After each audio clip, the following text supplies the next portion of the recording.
I just spent the last 48 hours with a sore throat, about 4 naps, a large amount of water, and some hot tea. Pretty sure it's the weather change. But I thought, hey, let's do some book reviews.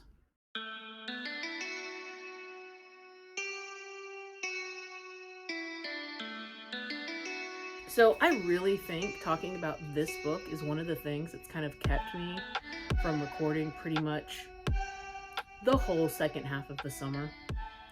Don't get me wrong. Did I like this book? Yes. Did I love this book? No, not really. I am a sucker for anything that Silvia Moreno Garcia writes. I don't know that I've ever read a book of hers that I've hated. This one came close.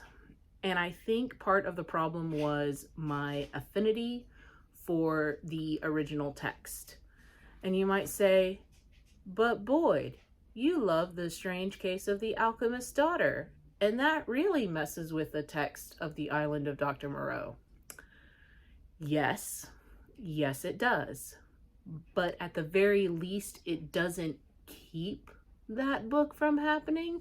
The way The Island of Dr. Moreau ends and is told is open-ended enough to where what happens in The Strange Case of the Alchemist's Daughter can be plot hole explained away. This, no, not so much. This changes so much of the original story and then flat out just does not use some of the characters in the original story that I disappointed myself. I set myself up for pain, and that was part of the problem with this book. If I had just gone into this book, if it had been called anything else than The Daughter of Dr. Moreau, I probably would have enjoyed it. It's nice in that it's not problematic with the supposed love interest and how they she swerves it. She swerves it all together and kind of points out that, yeah, no, him liking her is creepy.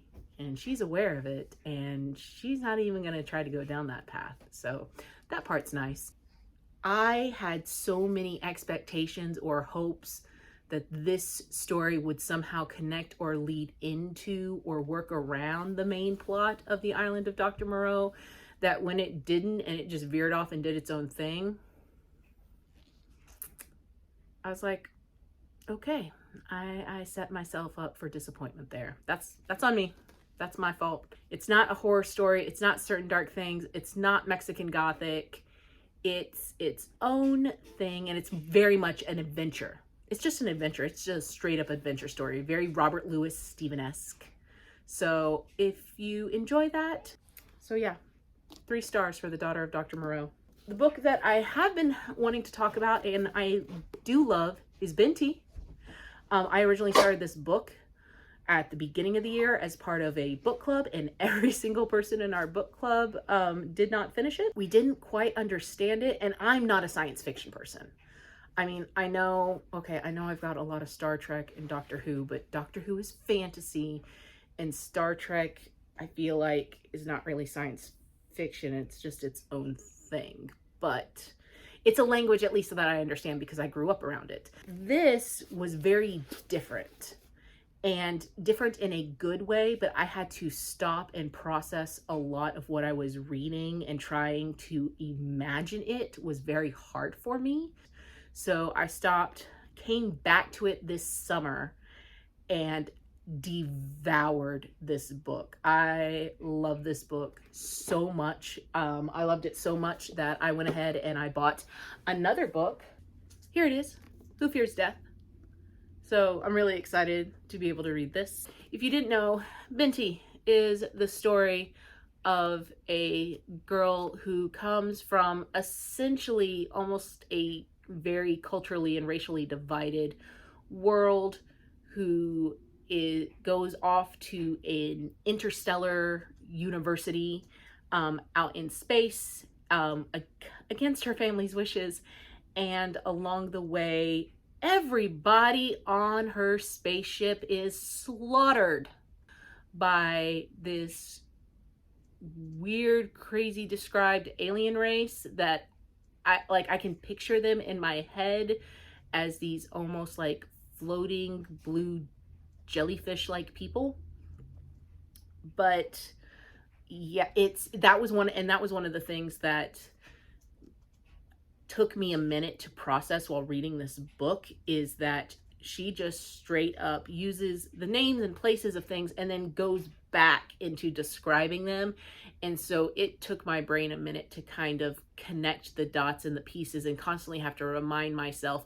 Now, once you get into this particular book, is all 3 of the novellas of the Binti story put together along with an additional story. And after a certain while, once you get into the novellas, some of the details get, especially from the first novella, get repeated over and over and over again. And it might, if you don't like that type of thing, that might seem a little redundant in that it gets repeated, but you have to remember they were all originally published separately. So it's providing that exposition and background information with each novella about what happened in the previous ones so that you could read the story and not necessarily know what happened. But each story after that first one really is just about her survival and how she survives it and kind of the crazy twist on how that happens. And then the second story is kind of more of a calm interlude. It was the additional story added to this. The next story is about her, the book leads to her going home, her reconciling with her family, or in some ways the struggles with that and trying to be reaccepted back by her people, and then discovering a whole other part of her life that she never really grew up knowing about because her father had left that life, and discovering a new part of her. And with each book, she grows and in some cases literally transforms each time into a new person. And it's full of so much heartbreak and thoughts and ideas about cultural relevance within our lives and the meaning of family and ancestry that we each have.